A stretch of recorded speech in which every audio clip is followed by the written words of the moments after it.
Hi, everybody. It's Lace. And it's been a long time since I've done a preview of a monthly launch and patch and stuff. But, there's not been, as me as a crafter, there's not been a whole lot to write home about. I know for you guys that hunt, there's a lot of exciting things that have gone on lately. But for me, R46 has a lot of promise for me as a crafter. And the first thing that I want to display is agriculture and show you some ways how you can build this fast. Now, right now, I've only got I think on live, I only have like 2 point, yeah, here it's even less. It's only like 1.8. I have a lot more on live, but I don't have that quote unquote magical 6 million or whatever people talk about for the fastest. But what I'm going to show you here is how to get your agriculture up fast because you're going to want to do that. You're going to go to your agriculture, and the first thing you got to level is water plants. So you're going to need to go to a crafting trainer, and those are usually at the crafting kiosk areas. Our Doris has one. Exeter has one. I'm sure there's others. I live near Exeter, so that's probably my go-to spot. And you're going to need to train the skill. Now, right now on the test server, it says you only need 10 of that to do the next, but that's so we can test it. You can probably expect that tomorrow on launch, it's going to be 40 to get this one open. This one, I know some people were able to get open, but for whatever reason, the trainers that I visited, they just didn't have it as a availability to train. It's supposed to be a 10. But Sow Seeds is probably the one that I'm most excited about because that is the most painstaking. Um, so anyway, this is what I'm going to show you is how to do it. So I'm going to go up to a square and I'm going to do my normal double click and I'm going to plant just some cotton here. And I am on the test server, so again, like I said, the 10 won't think. Now what I've done is I've already, when I hit K for skills, I already got this up to 10, and then I went and trained my harvest plants ability. Okay?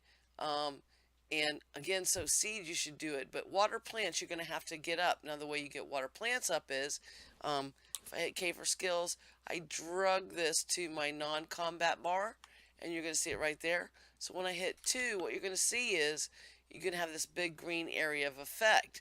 Now, it's much smaller the lower level you are, but they sped it up a little bit for tests so that we could look at it.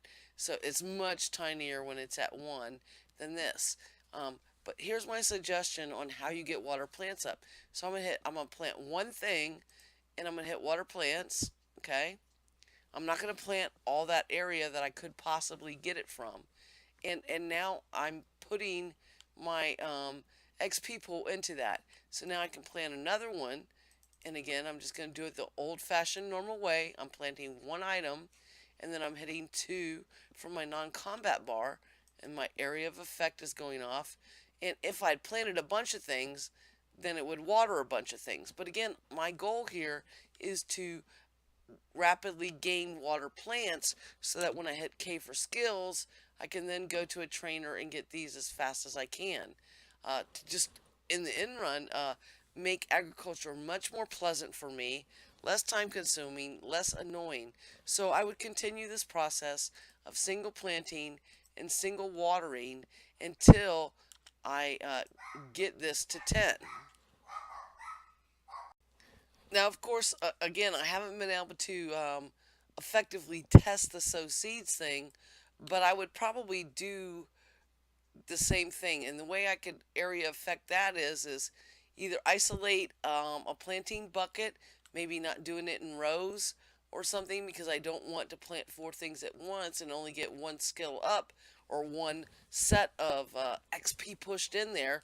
You could use planting barrels, and instead of these, you put one planting barrel here, do sow seeds, and the area of effect would be, say, around this, and it would only do one, but then you get that's one iteration or one possibility for a skill up, and then I'd put another planter barrel down and do the same thing.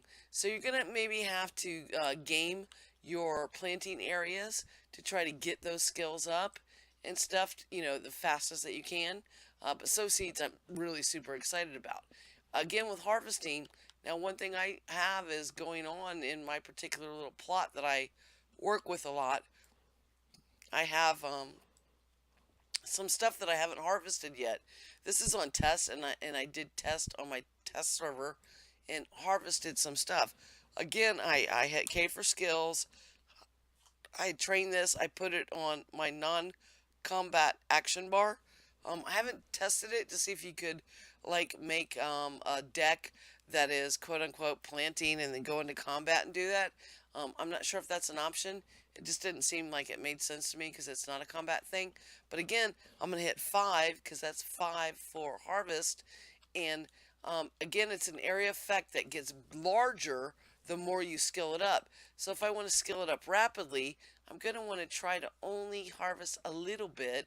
So I'm just going on the outer edge of this. I'm probably going to get 2 harvests in this, and I'll click it, and we're harvesting plants.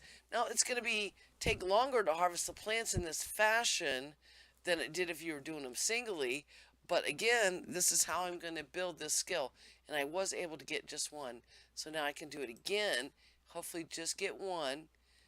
I'm only harvesting one bush because I'm pulling back that ring and to only harvest one just to build my skill so that later I can use it to its full advantage from the area of effect. And again, this one, let's see if I can get just one.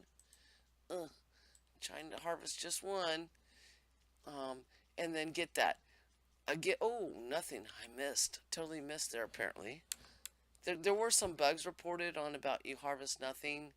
Let's see what happens here. Let me try to grab this whole thing and see. But it's known and they will get it fixed. Yeah, I harvested a whole buttload there. But you see how that is. Look how awesome this is. Now, you'll be able to do this for planting. You'll be able to do this for watering. And you'll be able to do this for harvesting. It's going to save you a ton of time. Expect prices to start to drop on some, homegrown reagents, on cotton and stuff, because people are going to want to grow things because it's not such a pain in the butt. We still have the issue, at least I do personally, is that the watering times are X number of hours, and if you're working and you work overtime and you miss a watering, then you get less yield and stuff. But that's the mechanics of you need to be on that watering. And to speak of that, let's say the watering's every 8 hours, okay? So if you planted at 7 a.m., okay, your next watering is due at 3 a.m. And the next watering after that is at 11 p.m. Remember that 3 p.m. watering you don't have to do at 3 p.m. You just need to do it before the 11 p.m. So it kind of gives you, like if something's on an 8-hour cycle, it does give you 16 hours to do it. So even if you're working a lot like me, you should be able to log in to get that second watering in, and then you'll need a third watering after that, if that's the cycle of the growth and stuff. Talking about cycle of growth, you can visit Viram and Wamby's shop, and I believe it's Trojan V is the author, and he has the Complete Idiot's Guide to Agriculture, and I think it's 3 books total that you want to buy.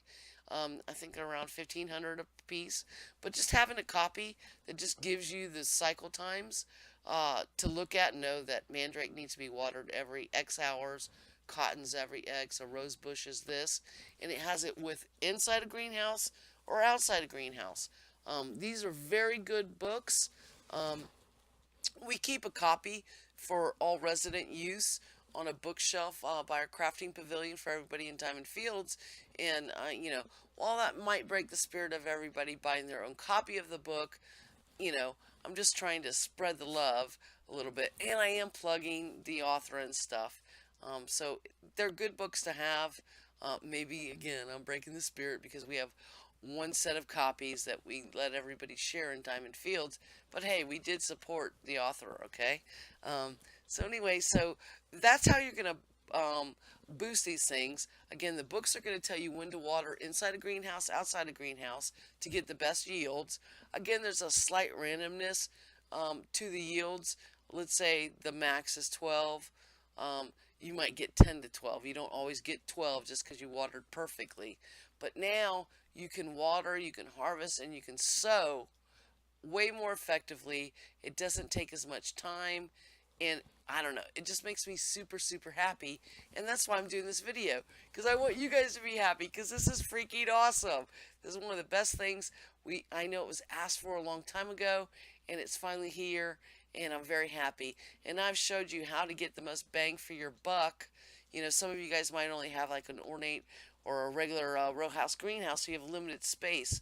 I'm trying to show you with limited space how you can quickly boost your skills to keep getting that area of effect green circle getting bigger and bigger, where it's going to take you less and less time to plant, water, and harvest.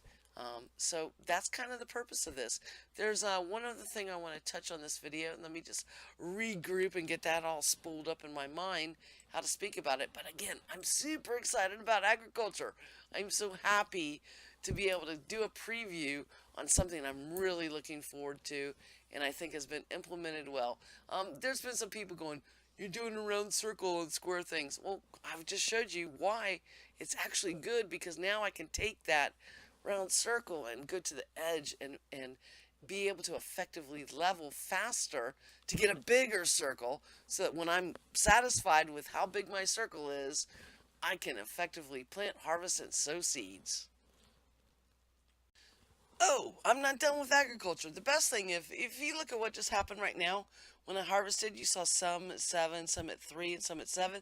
That means I missed watering something, because it was so hard on big bushy things like roses and cotton bushes. You think you watered that spot, and you're clicking on it, and you think you've hit every spot, but you haven't. And then you end up with a poor yield like I have right there with the 3. Hey, now when I'm doing an area of effect watering, I know that I just watered the damn thing.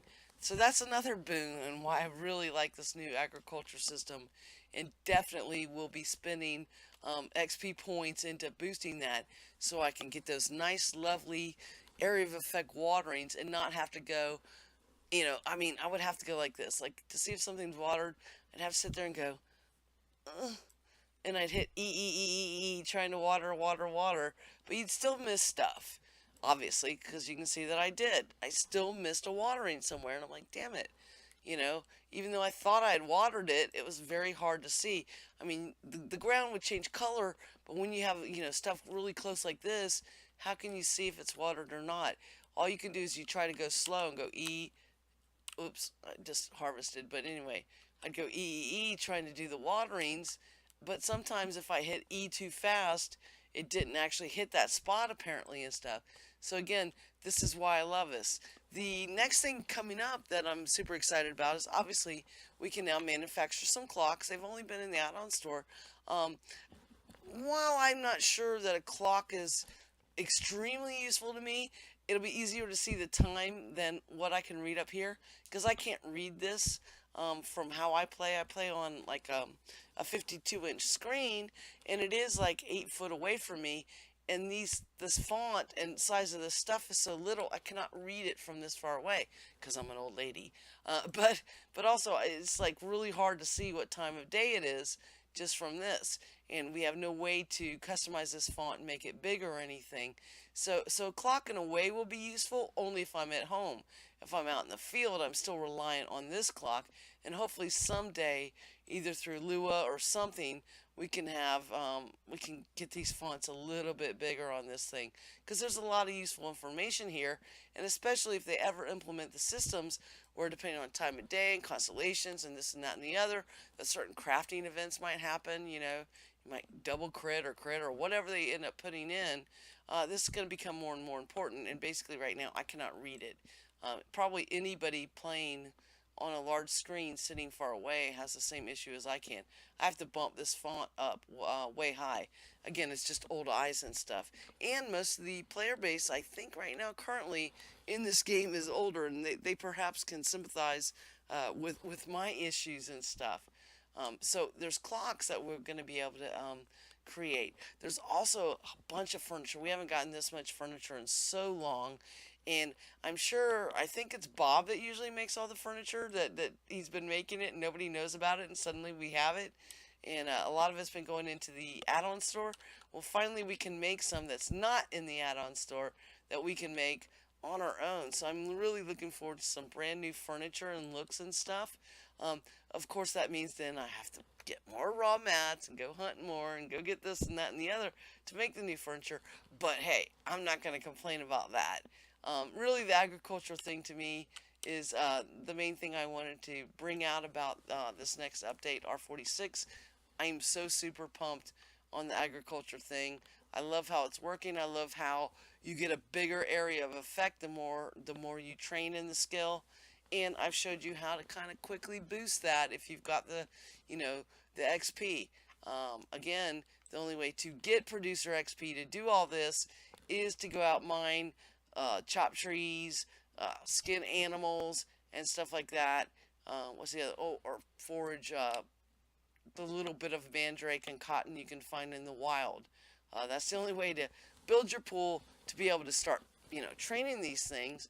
But hey, whatever. I'm really super happy. It's going to make it less painful. Um, I was kind of hoping it's a little bit that maybe it wasn't going to be a fast harvest. Instead, harvest would actually gain us producer experience rather than everything always eating producer experience. But that's okay. I'm still happy with this, and it'll make growing for me a lot less painless. And I'll probably even start growing more of my own reagents that I can. I go through gobs of mandrake root from crafting and trying to enchant and stuff like that. So that's all this video is going to cover, and I'm super happy and pumped for R46. Um, there's never been an issue of me doing a pre-release video the day before, and because now everybody has access to QA, not just Dev Plus, shouldn't be an issue. So I hope this helps you guys plan your tomorrow. Um, I didn't do it earlier to say, hey, maybe you should have some plants, out there that you don't harvest, so you can bump that up just as easily as you plant new things. That's something that I just happen to have going on. I had some stuff unharvested, so I'll be able to boost that maybe a little quicker than some other folks. But again, I'm just super happy. So take care, everybody. Happy hunting, and be safe.